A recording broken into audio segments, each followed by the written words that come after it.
Good morning. Last month, we got to celebrate our mothers for Mother's Day. This month, we get to celebrate our fathers for Father's Day. So every Wednesday this week, we'll read a story about, you guessed it, dads. I mean, who doesn't love a dad? So I hope that you and your family would join me this month as we read a little bit more about dads and how important they are and can be to our lives. Whether it be small things or big things, dads play a big role in our lives and in the development of our children. So join me this month for Stories About Dad and Read Alouds with Mr. Jason.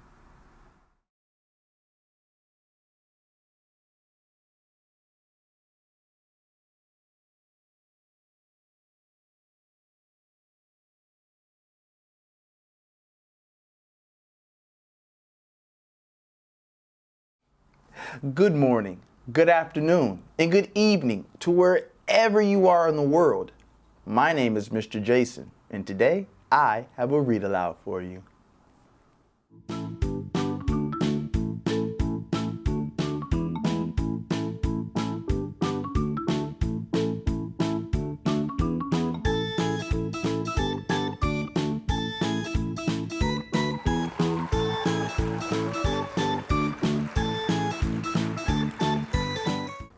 Today's story is Because Your Daddy Loves You, written by Andrew Clements.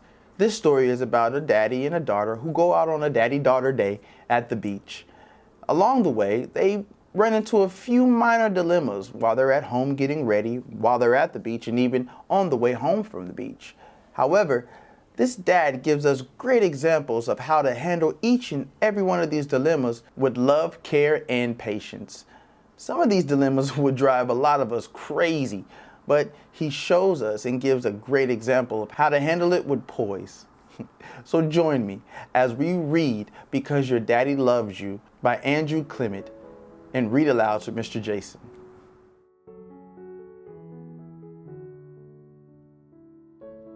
Because Your Daddy Loves You, written by Andrew Clements. When you wake up from a bad dream and you call out, "Daddy!" your daddy could say, "Shh, just go back to sleep." But he doesn't. He comes to your room right away and sits beside you until you fall asleep again. When the car is packed for the beach and you can't find your other shoe, your daddy could say, "You should put your things where they belong." But he doesn't. He helps you look all over for that shoe. And when he finds it under some dirty clothes, he puts it on your foot and ties it with a double knot.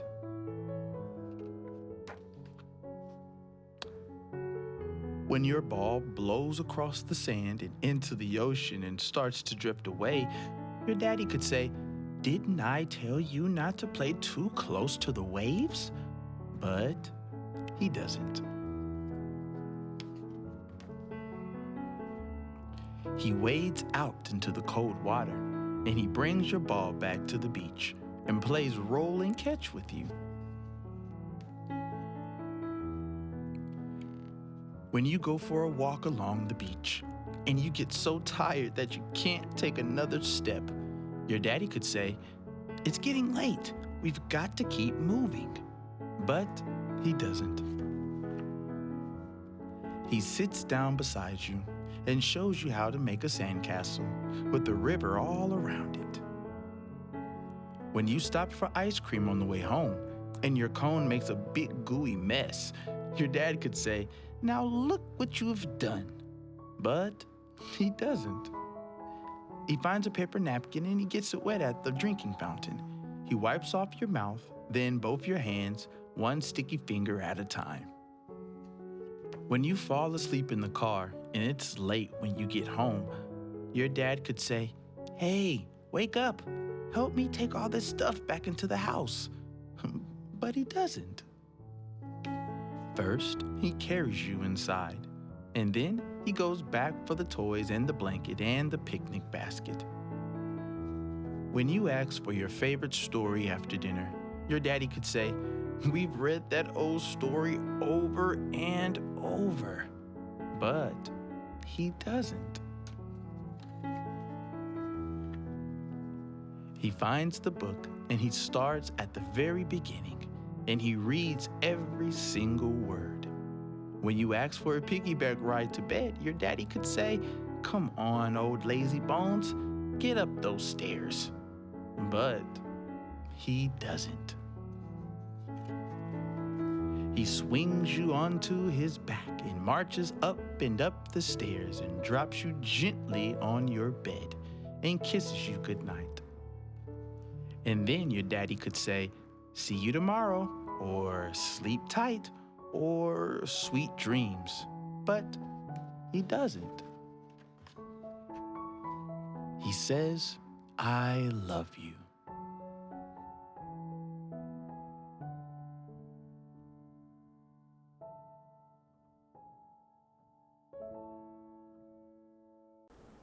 So, be honest with yourself.